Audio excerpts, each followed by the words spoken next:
Transfer on your back. That's that much. Ever walk past someone on the sidewalk, everything they own stuffed into a worn-out bag, and wonder how life led them there? About an hour before it happened. It's like knocking birds off a line, is what it is, bro. Like, I don't really associate with homeless people too much, because I'll probably think of, God damn it, there's a fucking trash can right over there. It's easy to think you've got it figured out, laziness, bad decisions, right? But the truth about the homeless in America runs far deeper than that. Yeah, maybe like 75% of them. Really? 75%.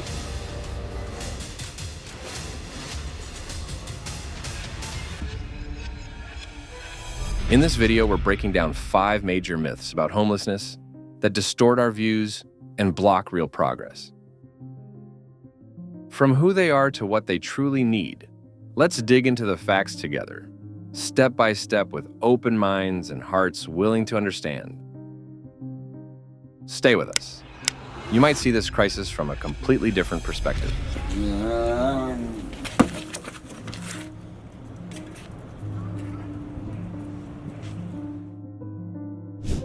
The homeless are just lazy and don't want to work. One of the most persistent myths about the homeless in America is that they're just lazy and willing to roll up their sleeves and earn a living. It's a belief deeply rooted in our cultural mindset, this notion that hard work alone is enough to lift anyone out of poverty. We've all heard the saying, pull yourself up by your bootstraps, and it's easy to apply it here without question. But the reality, when you look closer, paints a very different picture, one that challenges our beliefs and calls for a bit of humility. I was always out trying to find can and bottles, make money to support my children and pay my bills. So I never had time to get lonely. So I don't know what loneliness really is. I did what I could do in life, and I did the best I could. So, I ain't got no regret, no. According to the U.S. Department of Housing and Urban Development's 2023 Annual Homeless Assessment Report, around 20 to 25% of homeless people in America are working. That's right, working. These are individuals clocking in for shifts at fast food joints, retail outlets, or construction sites, yet still unable to afford a home of their own. In cities like San Francisco and New York, where living costs have soared, a minimum wage job, or even 2 often can't cover rent, utilities, and daily needs. The National Low-Income Housing Coalition's 2022 study highlights this point. There isn't a single state in the nation where a full-time minimum wage worker can afford a 1-bedroom apartment at market price. Not one.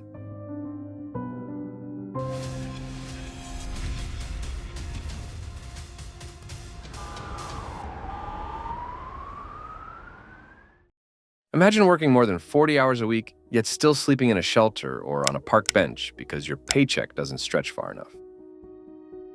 That's the harsh truth for people like Jerry, a Marine veteran from Denver, whose experience shows both the financial struggle and the relentless effort it takes to survive while homeless. Jerry calls homelessness a job within a job. He notes that about 60% of Denver's homeless population is employed, yet still unable to pay for a roof over their heads. So we need houses that are low income for people and that would be rented to them according to their income. That's 0 to 30%.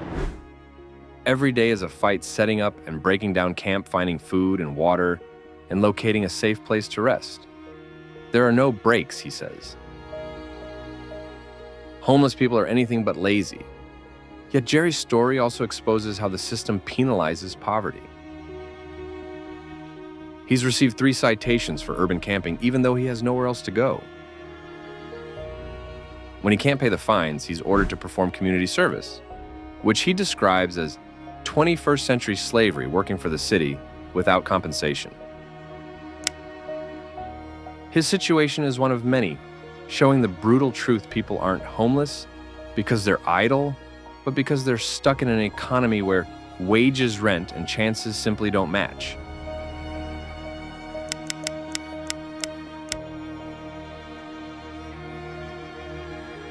So why does this myth stick around? Part of it, I think, comes from our tendency to oversimplify a complex issue. It's easier to fault the individual than to face systemic problems like stagnant wages or a housing market far beyond reach for many. But blaming the person on the corner ignores the broader reality.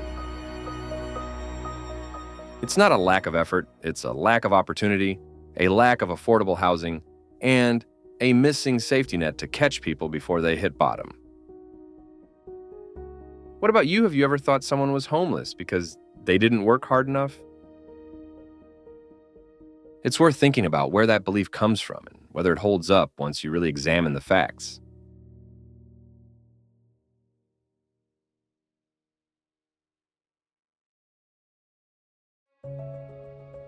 The homeless are all addicts or mentally ill. Another misconception that's tough to let go of is the belief that everyone who's homeless in America struggles with addiction or mental illness. It's a stereotype we see in films, on TV, and even around our neighborhoods. A disheveled person talking to themselves or holding a cardboard sign, and we assume that's the entire picture. We've only had her for a few months. She's a rescue. With these streets, if you're not a strong-minded person, it's gonna eat you alive. While it's true that some unhoused individuals face those struggles, labeling them all the same way is not only wrong, but also dangerously misleading.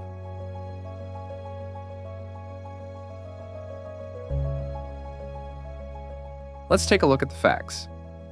According to the National Low-Income Housing Coalition's 2022 report, the primary cause of homelessness isn't addiction or mental illness.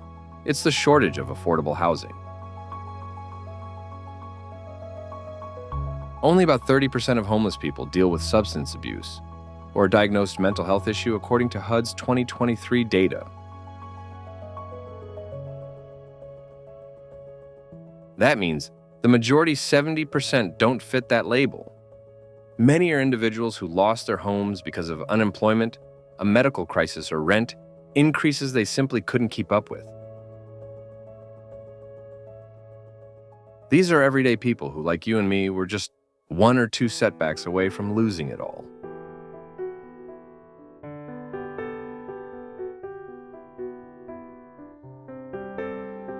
Take the situation in Grants Pass, Oregon, where the city's response often reinforces these damaging assumptions. One man interviewed there spoke openly about the constant judgment he endures from the public. He said they're trying to claim that all homeless people are either alcoholics or drug users.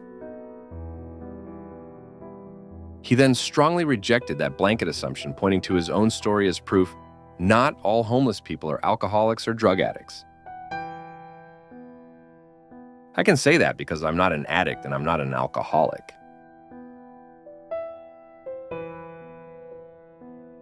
They're trying to say that all homeless people are either alcoholics or drug users. All homeless people are not alcoholics or drug addicts. I can say that because I'm not a drug addict. I'm not an alcoholic. His words are a powerful reminder that while people search for simple, self-inflicted reasons behind homelessness, the real issues like housing shortages and financial instability often get overlooked. Stories like his are far more common than most realize, yet the image of the addicted drifter continues to dominate. Why does this false belief persist? I think it's because it feels easier to separate ourselves from the issue if we believe homelessness only affects those people, the ones we see as different.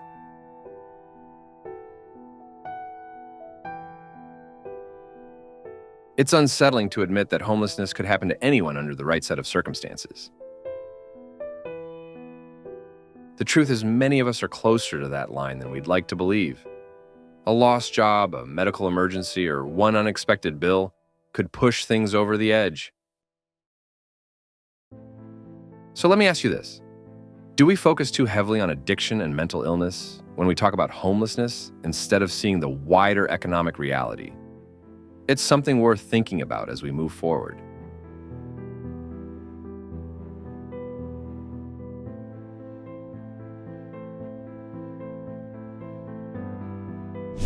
homelessness only happens in big cities. When you think about the homeless in America, your mind likely goes straight to crowded city streets.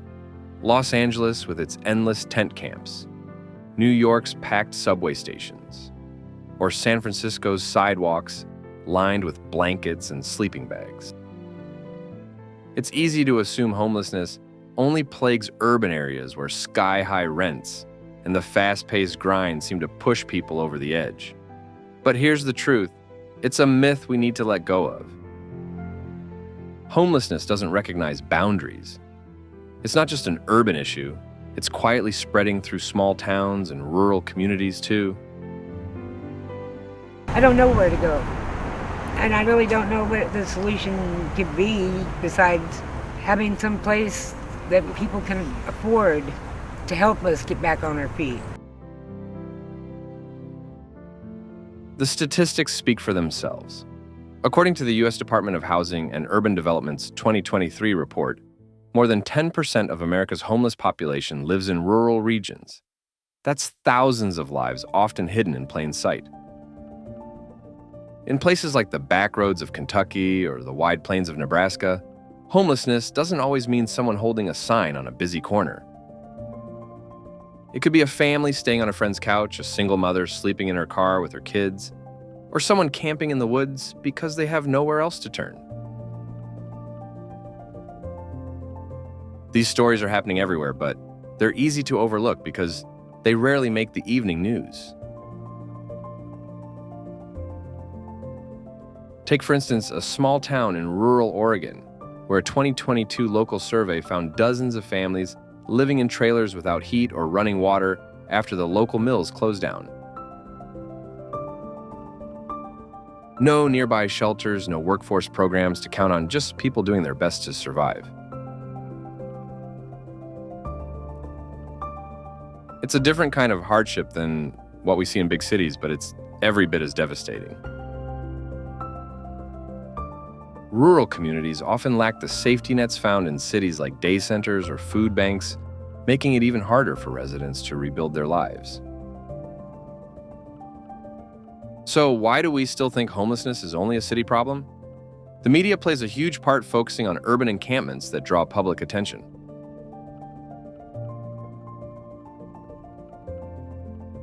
And we often idealize small-town life, picturing friendly neighbors and peaceful streets. But poverty doesn't skip over rural America, and neither does homelessness. So let me ask you this. Have you ever thought about what homelessness looks like beyond the city lines?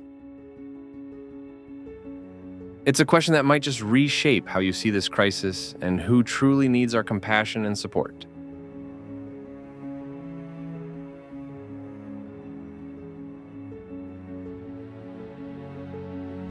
Providing free housing will completely solve homelessness.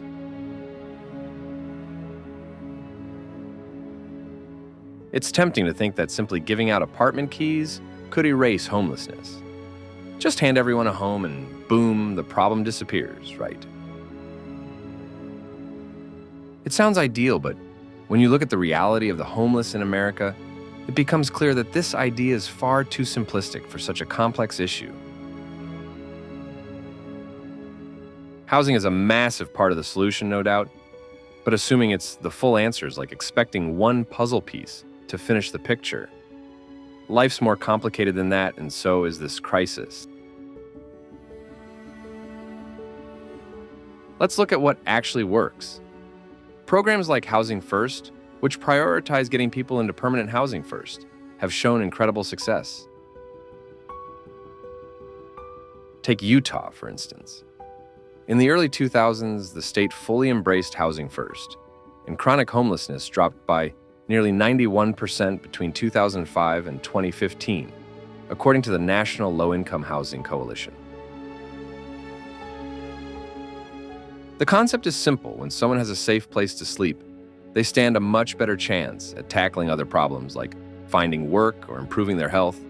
It's transformative and has pulled thousands off the streets. But here's the thing, housing by itself isn't a magic fix. For many people, homelessness is tied up with deeper challenges like poverty, illness, limited job skills, or unresolved trauma. Without support to address those issues, a home can feel more like a temporary patch than a lasting solution. I read about a man named Tom, a veteran from Portland. He received an apartment through Housing First, but without treatment for his PTSD or job assistance, he couldn't maintain stability and eventually returned to the streets.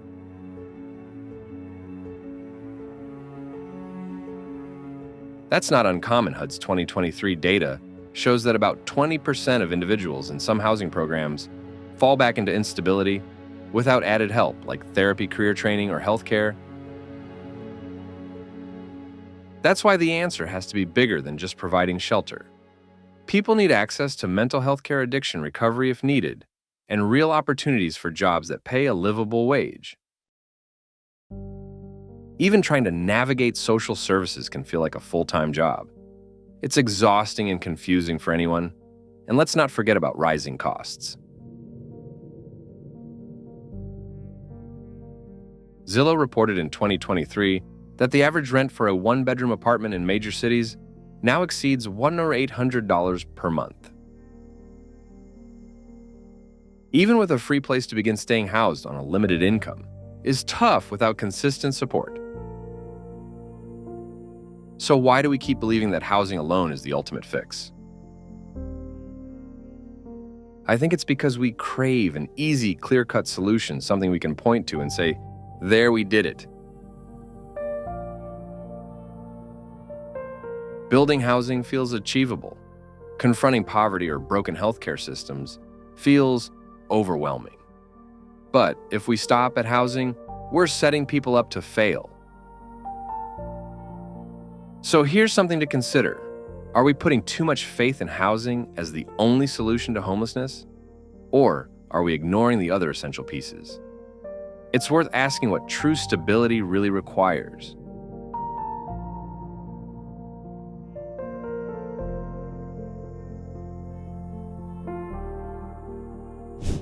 The homeless are all older men.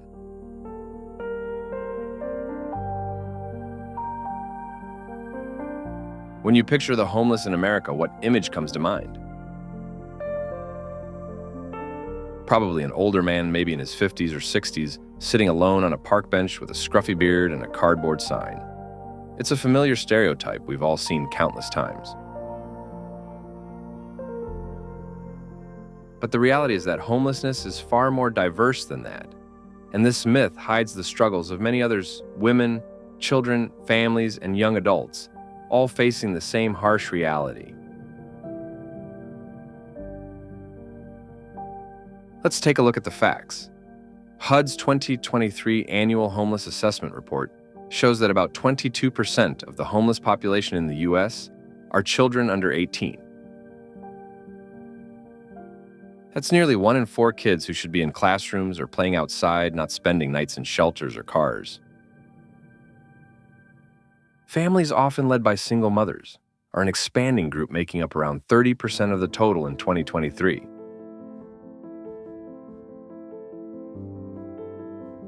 Women are appearing in rising numbers, too many escaping domestic abuse or crushed under financial pressure. And it's not just older individuals, young adults, including those aging out of foster care or unable to find stable work, are also falling through the cracks. I think about Laura, a woman I met in New York City's Times Square, struggling to survive with her small dog by her side. Laura wasn't there because of poor choices or losing a job.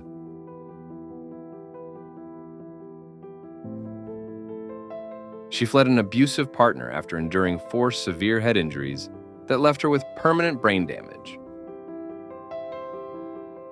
She told me those injuries caused confusion and memory problems, making it hard to concentrate, plan ahead, or manage complex systems. One day she had to leave everything behind because her condition made staying home too dangerous.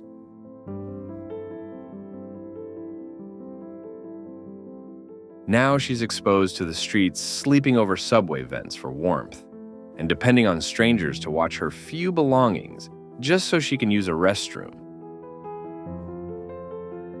Laura's story reveals how domestic violence and hidden disabilities can push women into homelessness and constant danger. This myth is important because it shapes who we think is worth helping. If we only picture homelessness as an old man's issue, we overlook children needing stability, families desperate for support, and young people trying to break free from poverty.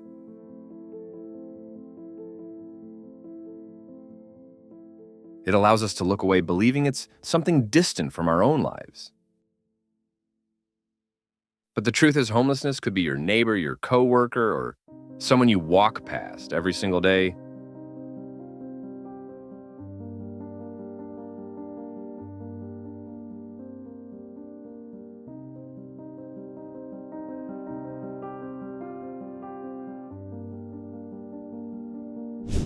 Conclusion. A call to look deeper.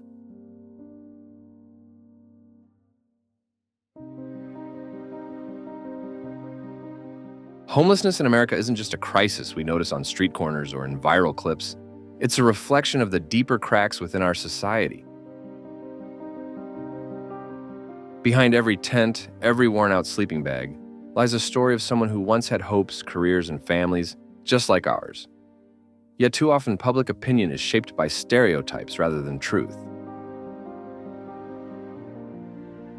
We hear things like, they brought this on themselves or they refused to work, but such remarks overlook the economic, social, and mental health struggles that drive people into homelessness.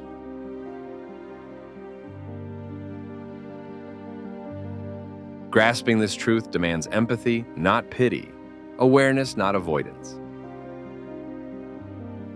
When we look closer, we begin to see that homelessness isn't about personal failure. It's about systemic neglect and shared accountability. As we've exposed these 5 major myths, I hope you're starting to view the homeless in America through a more accurate lens.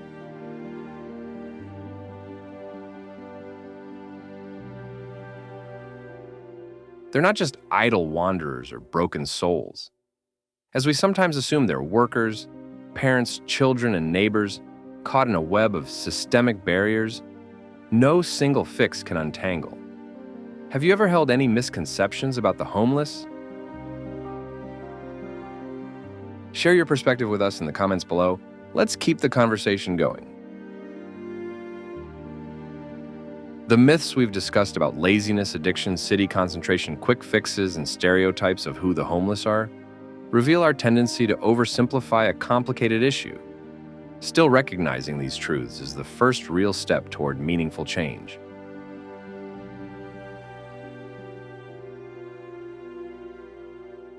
What can we do with this understanding? First, let's push ourselves to challenge what we think we know. The next time you pass someone on the street, stop for a moment and realize their story might be far more complicated than it appears.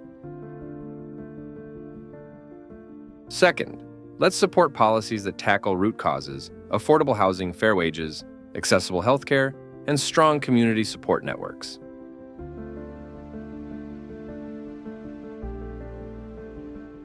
Groups like the National Coalition for the Homeless or local shelters are doing vital work, and they need our help, whether through volunteering donations or simply raising awareness. I'll leave you with one last question.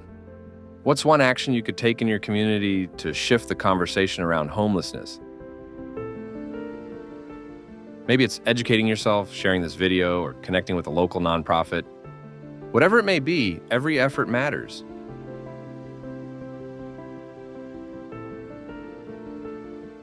If this video has opened your eyes in some way, I'd love to hear your feedback in the comments below. And if you found it meaningful, please tap the like button, subscribe, and turn on the bell so you don't miss our next deep dive into the issues shaping our nation. Together we can move beyond myths and towards solutions that truly make a difference.